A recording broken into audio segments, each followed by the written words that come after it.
For me?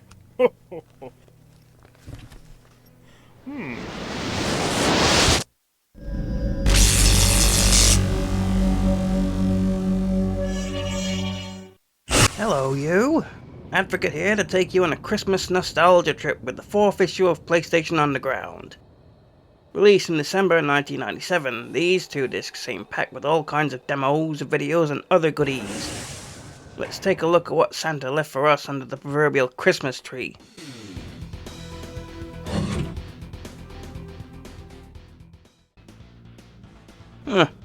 So the vault section has been moved over to disc 2. It makes sense to me, as the vault is where you'd find the main demos, and disc 2 is usually nothing but more demos. However, the export section is still on disc 1, and it contains 1 demo, Metal Slug Super Vehicle 001. This is a Metal Slug game that was released only in Japan, so this is a special treat, getting to play the demo of it on North American disc. The gameplay itself is reminiscent of Contra. You move from left to right, using a slew of weaponry to defeat any bad guys that hove into view. There is no health bar, instead you lose a life after just 1 hit, making this game very challenging at times. However, occasionally you'll come across tanks you can drive, giving you added protection and additional firepower. This special demo has 1 level for you to try. Thank you. No! Heavy machine gun. Flame shot.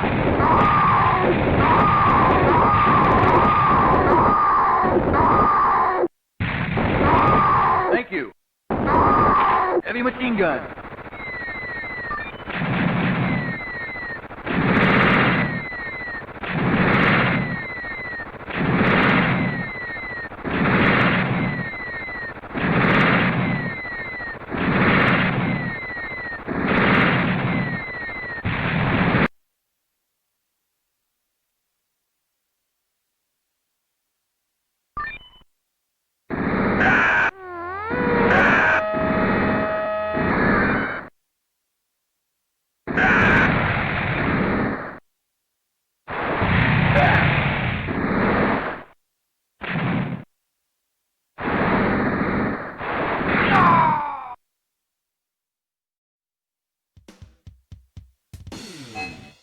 Over in the debriefing section, we have an interview with the team behind the Spawn game. If I could play it, would that be cool? And so, again, when I go to video arcades and stuff, I can sit there and go, I've never played any of these, but if I was gonna plunk down my 50 cents, this would be the game right here, because it just has, again, either a feel to it, the characters are neat, the action's kind of cool, the sound effects, something there that, to me, this is the best one in the room. There's a million fight games out there on some level. There's a million scrolling games. So how can we kind of take little bits and pieces of these things and not create something completely original? Because it's like, you know, none of us are that good that we can come up with that wholly original idea. But how can we make this thing slightly different? That's really the goal. I'm trying to keep Sony in the mindset, and they've been very good so far, of trying to go, let's just do a little bit of this and this and this. And we hope that the whole becomes better than the parts.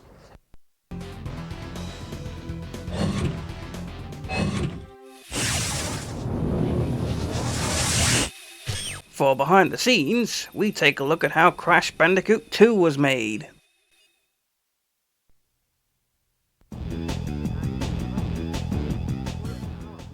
Hi, I'm Jason Rubin from Naughty Dog. We're here today to give you a behind-the-scenes look into the making of Crash Bandicoot 2, Cortex Strikes Back.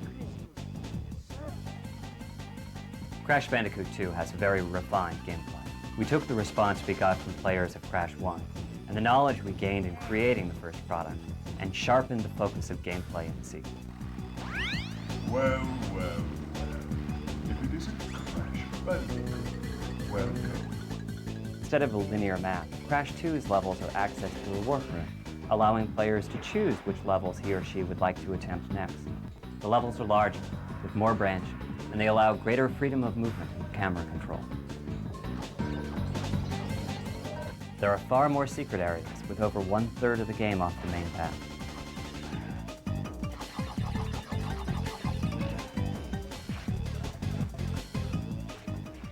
The art's changed drastically between Crash 1 and Crash 2. Crash 1's engine was thrown out. Crash 2's engine is totally new.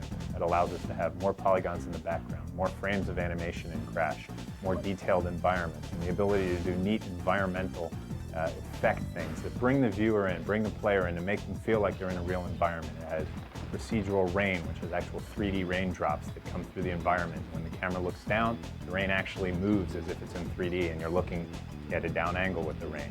On a snow level, when you're running into the snow comes at you and makes you feel like you're in the level. We have a specular renderer on our gems, which allow the gems to look like gems as opposed to look like really flat shaded things rotating. We have reflection effects in the ice that make Crash Bandicoot and everything else in the environment reflect in the ice, making it really feel like ice.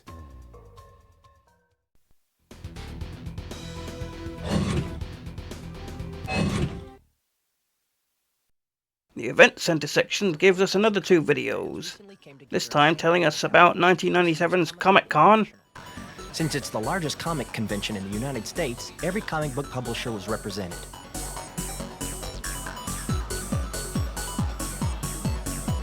Because many of the comic characters also star in the hottest video games, the PlayStation folks were on hand to give conventioneers a taste of the upcoming titles. The PlayStation Underground brought the cameras along to show you what goes on inside a comic convention of this magnitude. As you can see, comics were not the only focus of this show. Many of the booths were lined with toys, games, collectibles, and every other comic-related item you can think of. These are just a couple of the comic characters you'll see in upcoming video games. As well as PlayStation on Tour. The additional axle on the trailer. I got lucky and got 2 good guys to work with. We got a good thing going, the 3 of us here. I'm 25 years old. I like what I do, and I wouldn't trade it for any other job right now. I'm 26 years old, going on 14. I'm a tour manager, and we basically run the truck. Setup at the start was taking about, I'd say, 6 to 7 hours with approximately about 5 people. Now that we've been on the tour for about 4 months, and we've probably got it down to about 2.5 hours on setup and breakdown.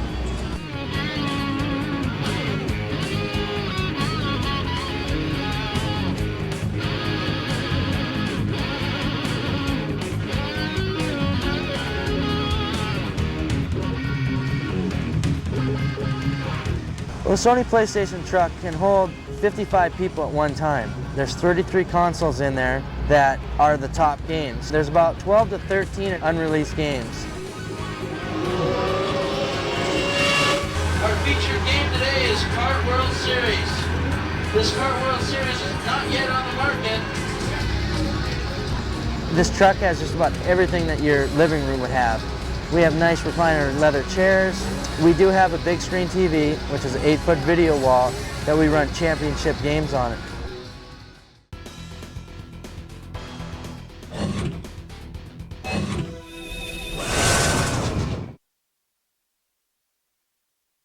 Welcome to the download station, where you can find completed saves to be downloaded to your memory card. This time we have saves for Jet Motor 2, with a save that has Amateur Mode completed, Cool Borders 2, a save that has the Snow Woman character unlocked, and 3 saves for Resident Evil Director's Cut, which give Chris and Jill weapons with unlimited ammo.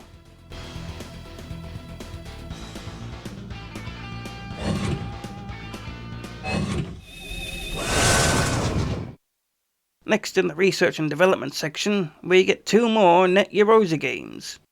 We first saw Net Eurozzy back on issue 2.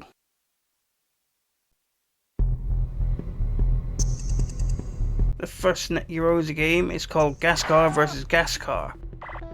To be honest, I couldn't figure out anything about this one.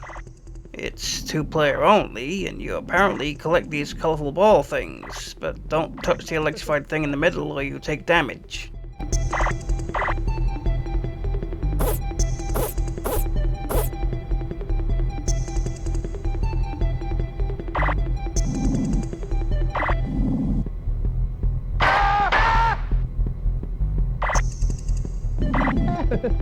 The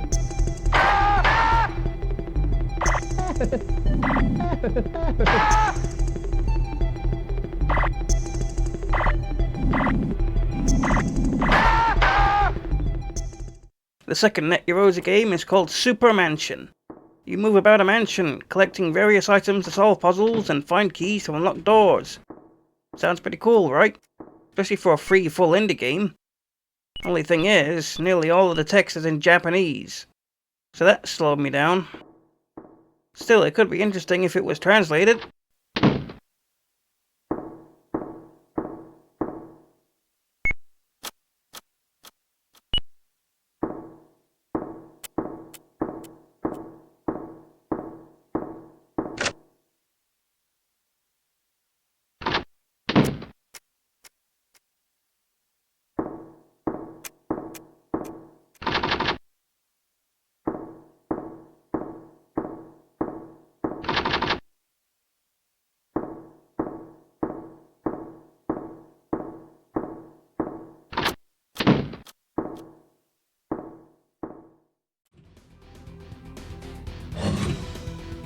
This time in Tech Q&A, the magazine answers the question, how do I get into the gaming industry? If I'd like to play video games. I was like, yeah.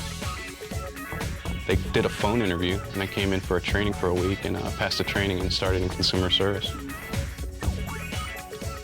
How I see people breaking into the industry is like through consumer service or the test department. And what consumer service does is answer technical questions on the PlayStation, warranty and stuff like that. Whenever you have a problem with a PlayStation, you call up our 800 number and we'll help you out with it. Hello, this is Matthew.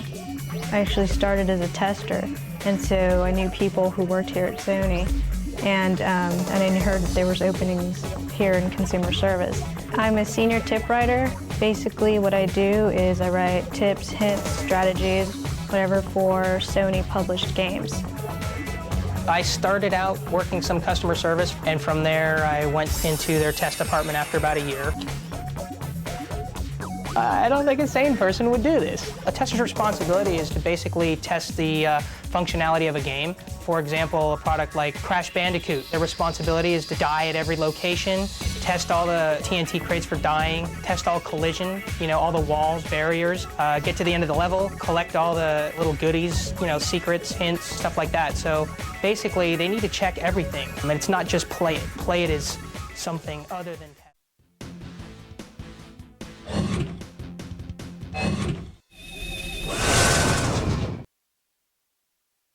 The Code Archive returns, giving players all sorts of cheat codes and other hints for their favorite games at the time.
Finally, we have the Bulletin, where players can find all sorts of promotional material, classifieds, comments, and more.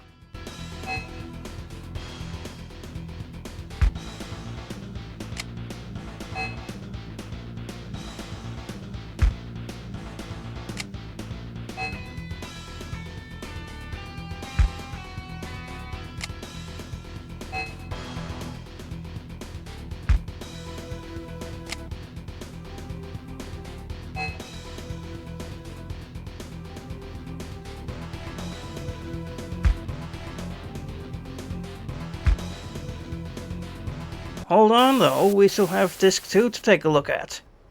This is where the vault was moved to, meaning Disc 2 is nothing but demos and previews. Time to play.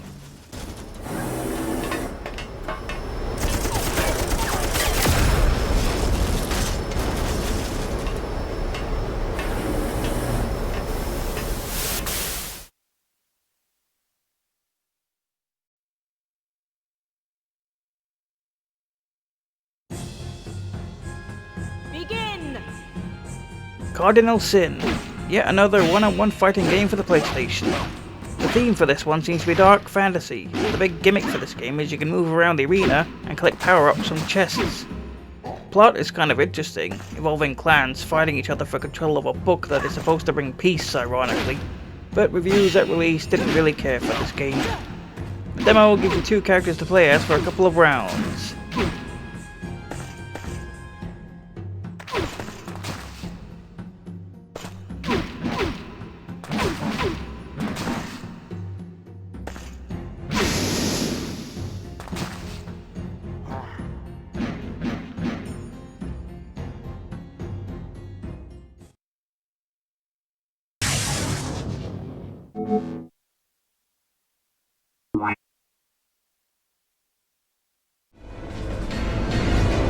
Next is the first repeat demo for PlayStation Underground, the demo for Jet Motor 2, last seen on issue 3.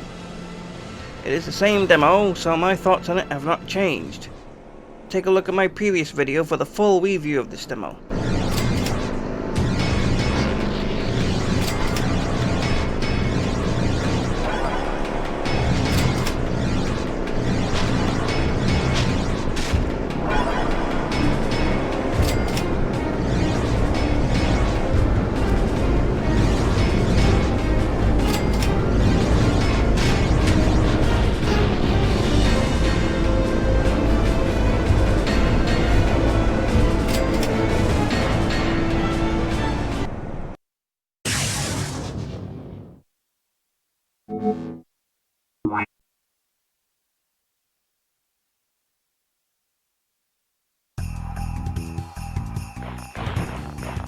With a video all about the making of Crash 2, it seems only fitting that we get a playable demo for it too. Here it is, a single level of Crash Bandicoot 2 to try out. It's an appropriately wintry themed level too, fitting right in with the Christmas theme of this issue. As for the game itself, Crash is arguably the PlayStation's mascot. This lovable anthropomorphic marsupial got himself 5 games on the PlayStation 1 alone. Many people consider his second game to be his best. It's a 3D platformer where you have Crash collect crystals and gems amongst several challenging themed levels.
keeping the winter theme going with a demo for NHL FaceOff 98.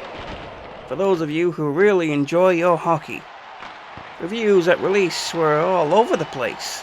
Every critic had a completely different opinion on each of the game's aspects. Some found the game too easy, others found it too hard. Some enjoyed the realistic sounds and atmosphere, others said they were lackluster. Some liked the controls, others found them confusing. So I honestly can't tell you if this game is good or not. It is completely up to you to try it out and find out. The demo gives you a match between Buffalo and Washington.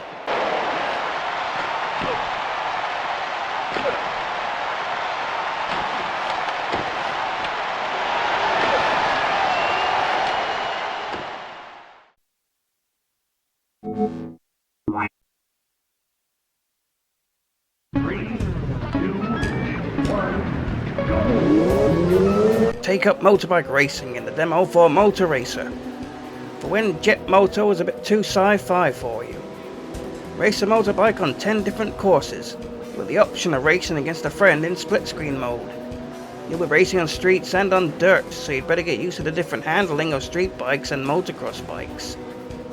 Reviews at release were positive.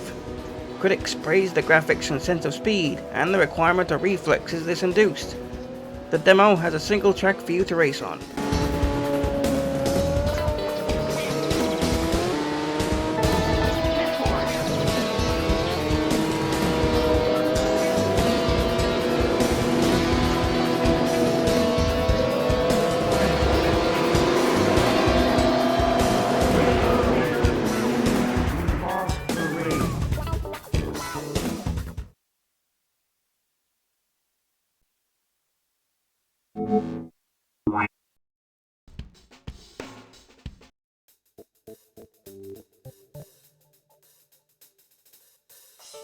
On to a less controversial and more riveting game. Sorry. It's Frogger. He's back. Basically a reimagining of the 1981 arcade game with more varied maps, obstacles and enemies, and a multiplayer mode where each player races to complete the level first. To win a level, you must find each frog before the time runs out. The demo gives you one level from the first zone to play.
It was only a matter of time before we saw a proper anime-based game, so here's Ghost in the Shell. You control a spider-shaped robot, which the game calls Fuchikoma, which you use to destroy other robots and enemy combatants. This thing can also climb walls, making combat quite interesting as you scale buildings easily. As it's an anime game, there's plenty of cutscenes in the full game, which are all very nicely animated. The demo gives you the first mission to complete. Gather key codes and face off against the tank boss.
On issue 1, we saw NFL GameDay 97. Well, here's the sequel, the demo for NFL GameDay 98. The first football game to feature fully 3D players. The gameplay is largely identical to the previous game in the series. Reviews at release were incredibly positive, with everyone praising the new 3D graphics for the players, and some critics comparing it to Madden NFL 98. The demo gives you a match between the New England Patriots and the Green Bay Packers.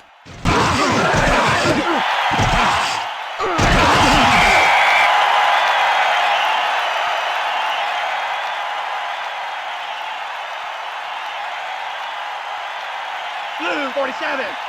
Ha-ha!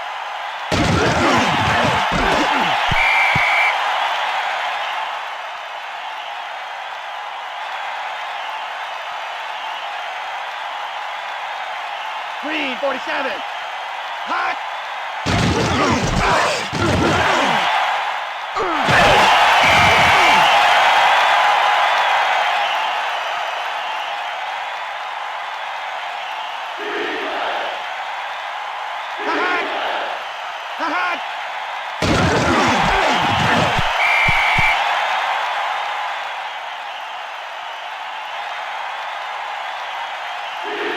Blue 22. Hot.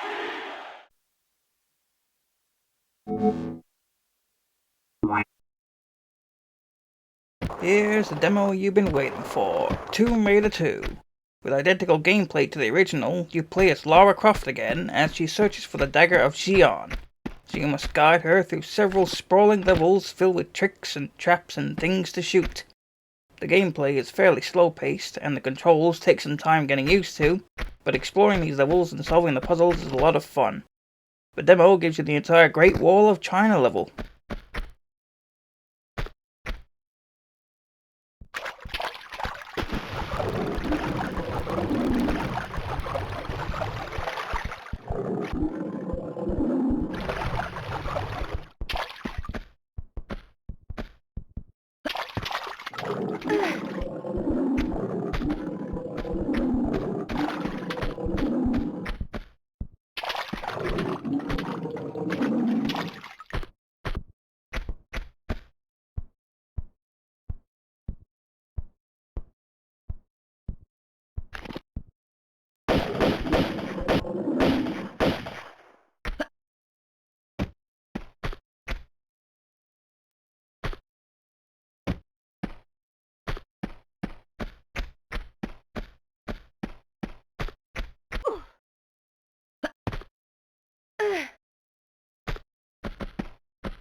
Let's go back in time to 19th century London, where an army of hideous monsters is terrorizing anyone they come across.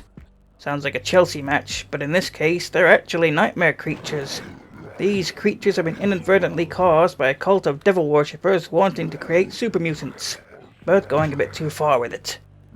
The information on the cult and their plans finds itself in the hands of a priest and the daughter of an immunologist, so they decide to team up and kick some grotesque demon arse. The demo lets you play as the priest on the first level of the game.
The last thing to see on Disc 2 is a preview for Pandemonium 2.